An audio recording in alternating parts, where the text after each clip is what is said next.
मैं अनुराग सर से एक बार फिर अनुरोध करूंगी कि इनको अंगवस्त्र और स्मृति चिन्ह देकर सम्मानित किया जाए।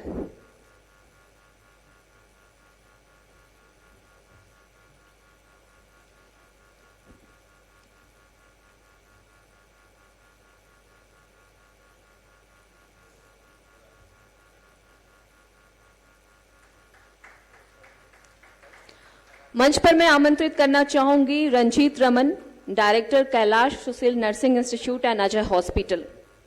रंजीत रमन सर को मैं मंच पर आमंत्रित करना चाहूंगी और साथ ही साथ अपने सहयोगी रश्मि को भी आवाज देना चाहूंगी कि एक सार्थक, एक अच्छी और एक पॉजिटिव बातचीत के लिए आप दोनों को मैं मंच सौंप सकूं। रश्मि प्लीज।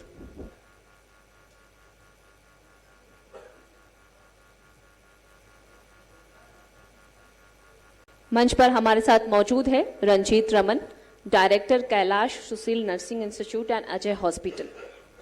इनके साथ बातचीत के लिए हमारे सहयोगी रश्मि मौजूद है मंच पर। बहुत शुक्रिया सृष्टि और बहुत स्वागत है आपका मंच पर। रंजीत रमन डायरेक्टर हैं Kailash Sunil nursing institute and Ajay hospital. और देखिए, बदलते वक्त के साथ ये बहुत ज़रूरी हो जाता है कि हम तो बदलते परिवेश में खुद को एडजस्ट कर ही रहे हैं, लेकिन अगर कोई सामाजिक काम करे तो उसे भी वो बेहतर मंच और वो बेहतर सम्मान मिल सके, इसकी बहुत आवश्यकता होती है। और एक बात इस चर्चा की शुरुआत करने से पहले मैं आप दर्शकों तक रखना चाहती हूँ, जितने भी गणमान्य लोग यहाँ मौजूद हैं, कि रंजीत रमन जी जो है हर साल 10 ऐसे अनाथ बच्चे हैं जिन्हें फ्री में शिक्षा देते हैं। तो एक बार जोरदार तालियां हो जानी चाहिए रंजीत रमन जी के लिए।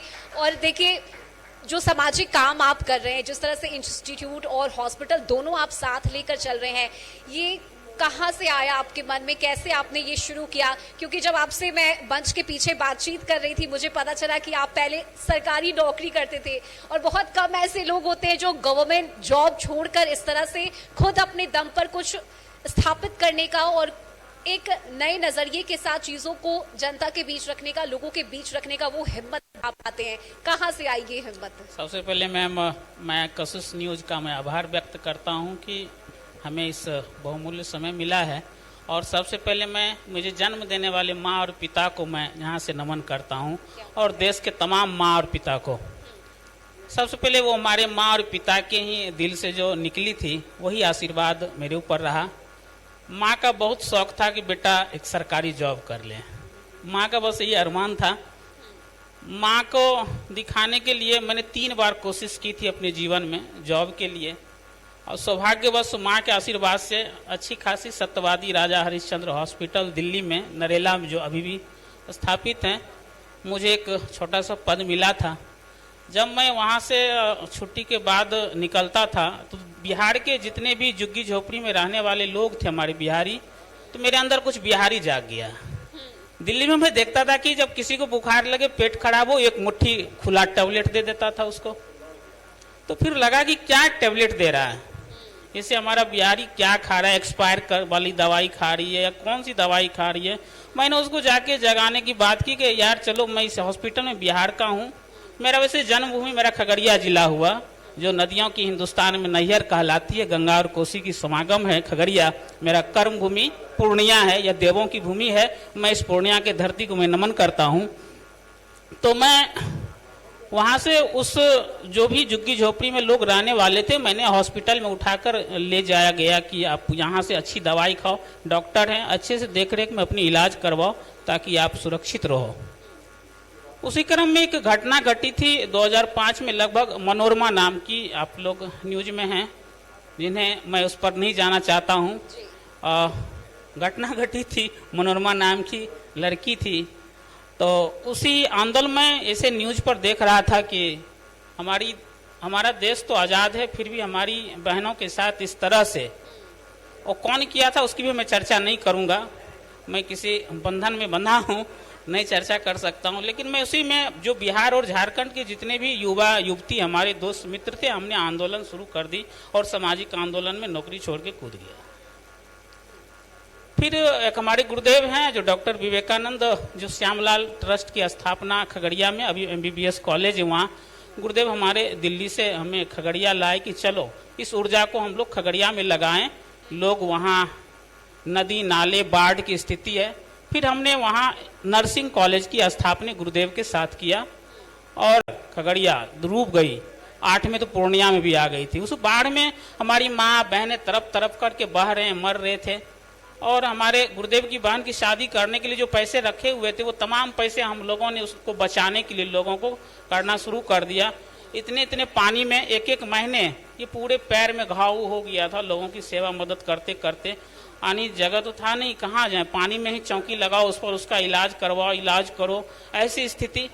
फिर ये लगा कि अब कुछ एक और इधर जब पूर्णिया में घूमने आया था मैं देखा कि पूर्णिया लाइन बाजार की स्थिति जो थी 4,000 रुपये में हमारी बहन किसी डॉक्टर के यहाँ नौकरी कर रहे हैं। हमको लगा अगर इस बच्ची को अगर एक सही ट्रेनिंग मिल जाए, प्रशिक्षण प्राप्त कर ले तो वही डॉक्टर साहब आराम से उसे 10 से 15 की महीने देंगे और उसका घर परिवार चल जाएगा। वहीं से आपने सोचा कि अब बच्चों को फ्री में शिक्षा दिया जाए, उन्हें शिक्षित किया जाए, आगे बढ़ाया जाए। लेकिन पहले तो आपके साहस और आपकी हिम्मत के लिए एक बार तालियां हो जानी चाहिए, क्योंकि देखिए बाढ़ में जब उस दंश को जो झेलता है वही समझ पाता है कि वो कितनी परेशानी होती है और उस परेशानी में जाकर डॉक्टर भगवान का दूसरा रूप होता है और आपने उसे सही कर दिखाया है। बहुत शुक्रिया उसके लिए आपका। और ये सोच कहाँ से आई कि अनाथ बच्चों को शिक्षा देंगे आप? अब तक कितने बच्चों को आपने पढ़ाया है और वो कहाँ काम कर रहे हैं, अगर इस पर आप कुछ बता सकें। अभी एक बच्चे हैं जो अभी बड़ी चर्चित खान सर थे, उनके साथ रहते मेरे बच्चे। वो माँ बाप बचपन में वो डेथ कर गया था, मैंने उसे इंटर तक मैं पढ़ाया। फिर आगे कई बच्चों को मैं नर्सिंग कोर्स करवाया मुफ्त में। आज भी हमारे इंस्टीट्यूट में आप जाएंगे, लेकिन मैं अपने लिए बच्चे को दूसरे को नहीं दिखाता कि ये अनाथ हैं, मैं इसको पढ़ा रहा हूँ। ना वो अखबार में कभी निकलता है ना न्यूज। लेकिन ये है अगर आपके मैं इस कशिश न्यूज के चैनल के माध्यम से हम अपील करेंगे, अगर आपके भी क्षेत्र में जो भी दर्शक सुन रहे हैं इस बात को, आपके क्षेत्र में अगर किसी को माँ और पिता नहीं है, वो नर्सिंग के क्षेत्र में अगर एएनएम और जीएनएम का कोर्स करना चाहते हैं तो उनके लिए Kailash Sushil nursing institute and Ajay hospital Ganeshpur Parora Purnia सदा दरबार खुला हुआ है। आप आएं और मैं आपको नर्सिंग की शिक्षा बेहतर देकर बिहार समाज और देश के मान और सम्मान, उनकी प्रतिष्ठा को बचाऊंगा और बेटी को अपने पैर पर खड़ा करूंगा। क्या बात है, बहुत सुंदर संदेश दिया है आपने। और मुझे लगता है जितने लोग इस वक्त हमें देख रहे हैं वो भी चाहेंगे और एक भावना आनी भी नहीं चाहिए कि हाँ हम अनाथ हैं और उसके लिए हम सब हैं, आप जैसे लोग हैं उनके माता पिता बनने के लिए। बहुत शुक्रिया आपका हमारे साथ मंच साझा करने के लिए और इस बातचीत के लिए। हम सबसे पहले मन से नमन करते हैं। जब पूर्णिया में आया था हमारे 1 साल पहले, अभी बरसी भी नहीं हुई, एक बड़े भाई इंजीनियर राजीव कुमार सिंह जी थे जिन्होंने हमारी सोच को बढ़ाने के लिए, और भाभी कंचन भारती, दुर्भाग्यवश वो अभी वर्षों से किसी मन शेयर नहीं करते, हमारे साथ रहते हैं। मैं उन भाई साहब को मैं यहीं से उनको मैं नमन करता हूँ। जब मैं पूर्णिया आया था तो लोगों ने कहा कि आप चुनाव लड़िए कहीं जगह से। मैं उसकी चर्चा नहीं करूंगा अभी, लेकिन लगा कि नहीं, चुनाव अगर मैं लड़ जाऊं तो मैं एक विधायक बन सकता हूं, एमएलसी बन सकता हूं। ये हजारों बेटियां वो अपने पैर पर खड़ा नहीं हो सकते हैं। बिल्कुल, और हम उम्मीद भी यही करते हैं, आपको ढेर सारी शुभकामनाएं देते हैं कि जिस क्षेत्र में आप काम कर रहे हैं आप उसमें तरक्की करें और इसी तरह लोगों का भला करते रहें।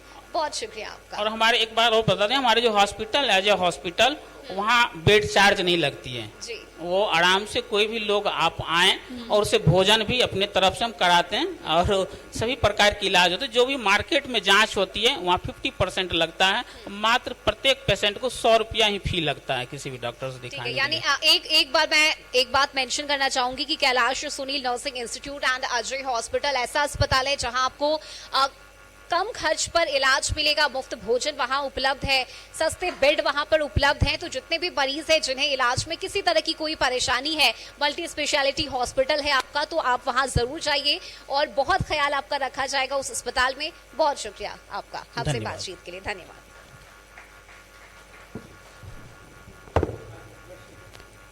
बहुत बहुत शुक्रिया सर, और रश्मि आपका भी बहुत शुक्रिया इस पॉजिटिव बातचीत के लिए।